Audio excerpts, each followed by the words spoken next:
Olá! Olá! Começa agora a segunda edição do Jornal Periódico.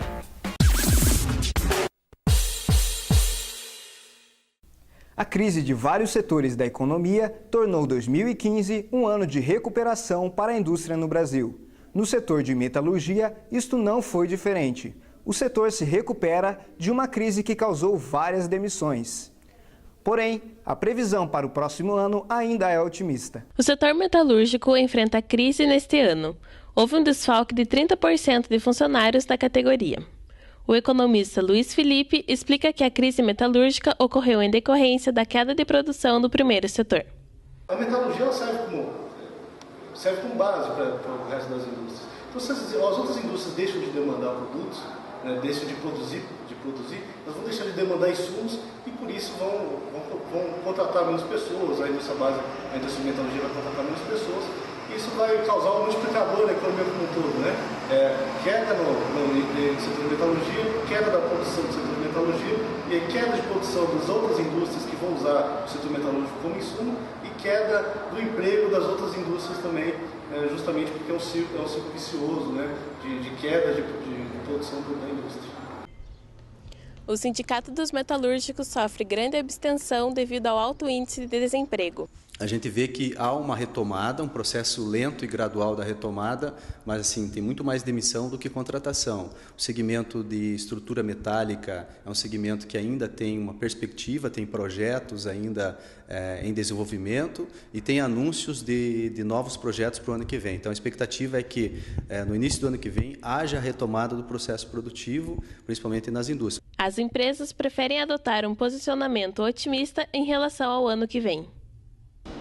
Mesmo com o mercado retraído, mesmo com as tendências, que a gente ouve falar e com as previsões, né, de que o ano que vem será mais difícil, a gente está se mantendo otimista. Nós acreditamos que não haverão redução de quadro. A nossa ideia é procurar novos mercados, né, inclusive países próximos de nós que estão tendo expectativa de abertura de mercado, como é o caso da Argentina, né? Então a gente vai buscar, caso o mercado brasileiro retraia mais do que está, a gente vai buscar alternativas para exportação, né? O CAPS é um serviço específico para o cuidado e atenção integral às pessoas com necessidades em decorrência do uso de crack, álcool e outras drogas. Em Ponta Grossa, são recebidos cerca de 60 usuários por mês. Os casos de dependência química têm aumentado no município de Ponta Grossa. Segundo a Secretaria de Saúde, a maior incidência está no consumo de álcool e crack. De acordo com a estimativa do IBGE, do censo de 2010, existe 1,2 milhão de usuários de crack no país. O crescimento da procura por tratamento nos Centros de Atenção Psicossocial, os CAPS, evidencia essa situação. Um novo CAPS 24 horas está sendo construído no bairro de Uvaranas. A obra tem previsão para ficar pronta no fim do primeiro semestre de 2016. A Fundação Oswaldo Cruz, que tem por objetivo promover a saúde e o desenvolvimento social, tem planejado pesquisas sobre números de dependentes químicos em capitais e cidades com mais de 250 mil habitantes. Os dados sobre Ponta Grossa devem ser divulgados até junho. Não podemos ir no senso comum, nós temos que realmente estudar essa questão do uso de droga, nós precisamos realmente pensar o que isso demanda dentro do nosso município. Fica todo esse estigma atrás, né, do uso de droga, que também não é legal, né? Então...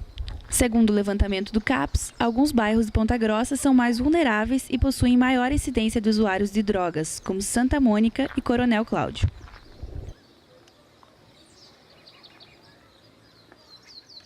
O Centro de Atenção Psicossocial, Álcool e Drogas recebe em média 180 pacientes por mês. O tratamento varia de acordo com o paciente e envolve uma série de atividades. Todas as atividades são voluntárias.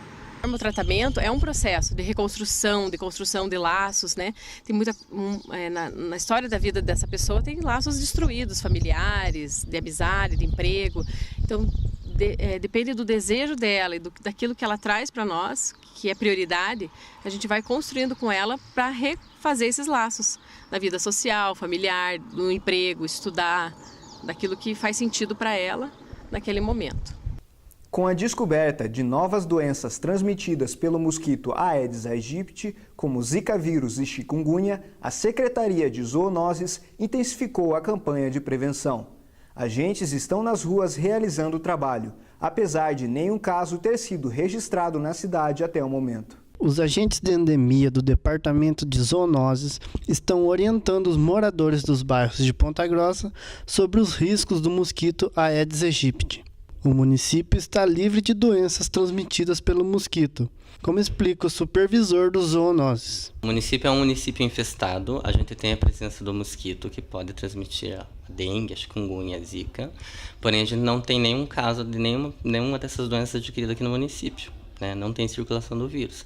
Tem a presença do transmissor, mas ele não está contaminado.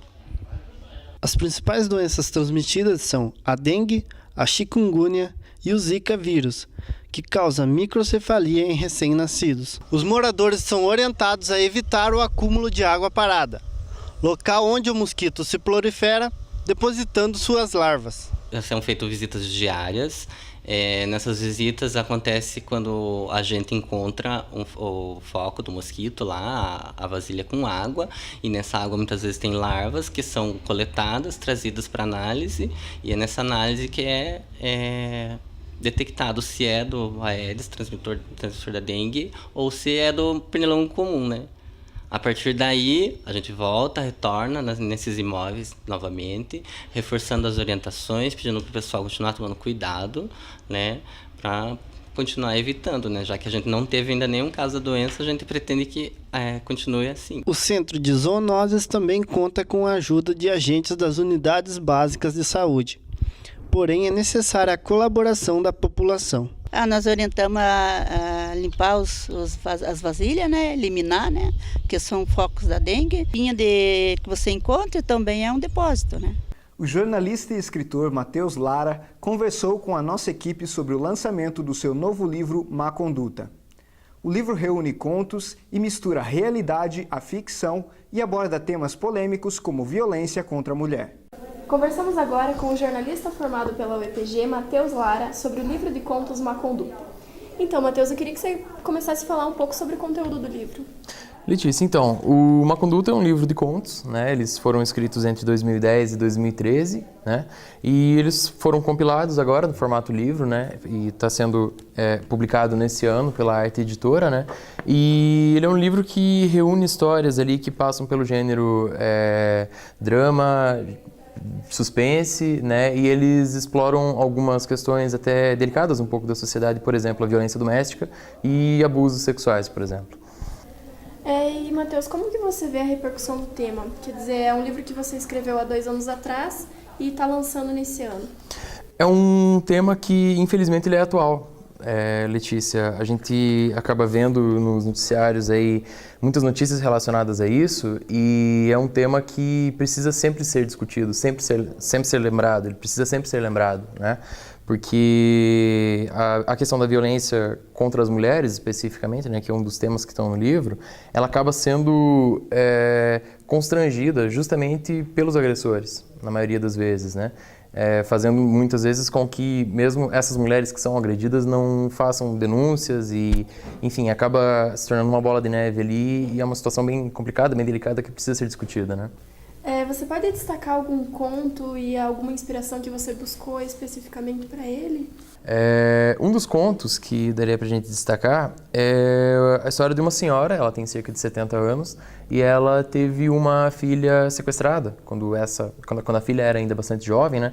E ela sempre morou no Mato Grosso, agora, essa senhora, e ela descobre o paradeiro da filha dela e ela resolve apostar tudo numa viagem para tentar reencontrar essa filha, né? Só que, ao fazer essa viagem, ela acaba se relembrando e revivendo alguns momentos, algumas violências e alguns abusos, inclusive familiares, que, enfim, deixaram marcas muito fortes, realmente violências que ainda repercutem na vida dela, né? E que ela acaba tendo que encarar isso novamente. Então, é um conto que fala, de fato, da determinação dela em tentar reencontrar uma filha perdida e que acaba tendo que encarar no meio do caminho com algumas violências que não ficaram só no passado, né? Que ainda deixam marcas bastante presentes na vida dela. Uhum. E agora eu queria saber, como jornalista, que você falasse um pouco dessas diferenças de escrever para um gênero literário e para um gênero jornalístico. É engraçado isso até, porque o livro ele contém histórias fictícias, né? Todas as histórias são ficção, mas elas acabam tendo um pé na realidade, né? E no trabalho com o jornalismo, a gente acaba se deparando muitas vezes com algumas das violências e alguns dos abusos que estão retratados no livro, em forma de ficção.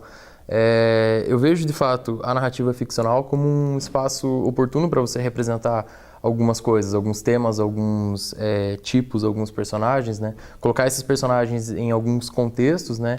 E trabalhar com isso. Então, de fato, o livro está bastante calcado na realidade, né? Numa realidade hostil e, de certa forma, violenta, que é vivenciada por muitas pessoas, evidentemente não por opção, né? E que acaba sendo um pouco indigesta para muitas pessoas, até mesmo discutir sobre esse tema. Ponta Grossa está mais iluminada desde o início do mês. A decoração natalina conta até com uma roda gigante, que deve ficar no Parque Ambiental até o próximo dia 23. Desde o dia 5 de dezembro, o Parque Ambiental está enfeitado pelas luzes natalinas. O movimento no local aumentou com a decoração. São crianças, jovens e adultos que saem de suas casas para conferir o investimento realizado pela Prefeitura Municipal de Ponta Grossa. Eu notei bastante diferença até de movimentação, de gente que a gente acaba não vendo todos os dias aqui. A gente já tinha essa nova parte de caminhada, tal, que está enchendo bastante, mas assim, hoje a gente vê mais crianças, que a gente não vê todo dia aqui, casais, famílias. E eu estou achando bem legal. Acho que vale a pena todos os anos investir mais nisso aqui, nisso tudo. Roda gigante, a gente vê filas imensas na roda gigante. Tipo, é a primeira vez, a gente já está vendo o sucesso que está tendo. Eu acho que vale a pena pensar nisso para os próximos anos. Neste ano, o Parque Ambiental recebeu uma decoração especial natalina. São mais de 400 painéis iluminados que trazem o clima de Natal para a cidade de Ponta Grossa. Olha, ficou muito lindo. Realmente, esse ano eles inovaram. Porque eu nunca venho, é raro eu vir aqui, né? Mas esse ano eu quis vir para ver como que ficou, se ficou bonito mesmo, né? E realmente ficou ótimo o serviço deles. Além da iluminação, a maior procura da população é pela roda gigante, que fica no parque até o dia 23. O investimento na decoração custou ao todo R$ 360 mil e fica até o fim das festividades. Esta foi a segunda edição do Jornal Periódico, uma redação de mídia integrada produzida por todos os alunos do curso de jornalismo da Universidade Estadual de Ponta Grossa. Para mais informações, acesse o site periodico.jor.br.